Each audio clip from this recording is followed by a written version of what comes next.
अब कम समय में कुछ महत्वपूर्ण खबरें आपको बताते हैं, जिसमें पहली खबर सुप्रीम कोर्ट से जुड़ी है। इसके केंद्र में भारत के पूर्व मुख्य न्यायाधीश DY चंद्रचूड़ हैं, जिन्होंने अब तक मुख्य न्यायाधीश का आधिकारिक निवास खाली नहीं किया है, जिसके बाद सुप्रीम कोर्ट प्रशासन ने केंद्र सरकार को पत्र लिखकर CJI के आधिकारिक आवास 5 कृष्णा मेनन मार्ग को खाली कराने की मांग की है। इस पर अब पूर्व CJI चंद्रचूड़ ने बयान दिया है। उन्होंने कहा है कि दिल्ली में 5 कृष्णा मेनन मार्ग स्थित CJI के आधिकारिक आवास को खाली करने में उनकी ओर से कोई देरी नहीं हुई है।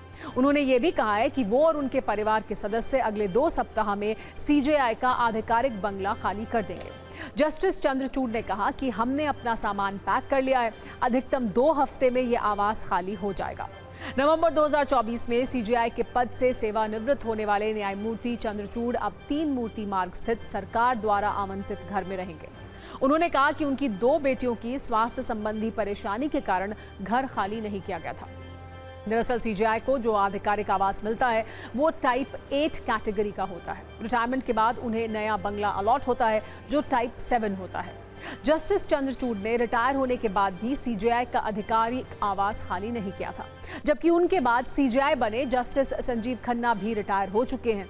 ऐसी स्थिति में अब सुप्रीम कोर्ट प्रशासन ने केंद्र सरकार को पत्र लिखकर CJI के आधिकारिक आवास 5 कृष्णा मेनन मार्ग को खाली कराने की मांग की है।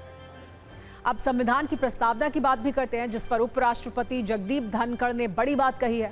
उन्होंने कहा कि भारतीय संविधान की प्रस्तावना बच्चों के लिए माता पिता की तरह है और इसे बदला नहीं जा सकता, चाहे कोई कितनी भी कोशिश कर ले। आप अपने माता पिता की भूमिका को नहीं बदल सकते, ये संभव ही नहीं है। उपराष्ट्रपति जगदीप धनखड़ ने ये बातें कोच्चि के national university of advanced legal studies यानी NUALS में छात्रों के साथ बातचीत में कही। उन्होंने ये भी कहा कि ऐतिहासिक रूप से किसी भी देश के संविधान की प्रस्तावना में बदलाव नहीं हुआ है, लेकिन भारत के संविधान की प्रस्तावना में आपातकाल के दौरान बदलाव किया गया। उन्होंने कहा कि हमारे संविधान की प्रस्तावना उस समय बदली गई जब सैकड़ों और हजारों लोग जेल में थे, जो कि हमारे लोकतंत्र का सबसे अंधकारमय काल यानी आपातकाल था। उपराष्ट्रपति का ये बयान राष्ट्रीय स्वयंसेवक संघ द्वारा संविधान की प्रस्तावना में शामिल शब्दों समाजवादी और धर्मनिरपेक्ष की समीक्षा की मांग के बाद आया है। RSS का कहना है कि ये शब्द डॉक्टर भीमराव अंबेडकर द्वारा तैयार किए गए संविधान में नहीं थे और इन्हें आपातकाल के दौरान जोड़ा गया था। There has been a lot of issue about preamble to the Constitution. Well, first let me tell you, preamble of Indian Constitution is something like parenthood to children.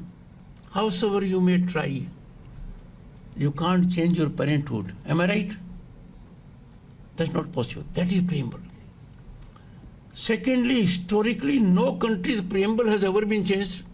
Thirdly, preamble of our Constitution was changed during a time when hundreds and thousands of people were behind the bars.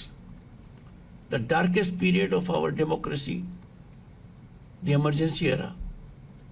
Then it was changed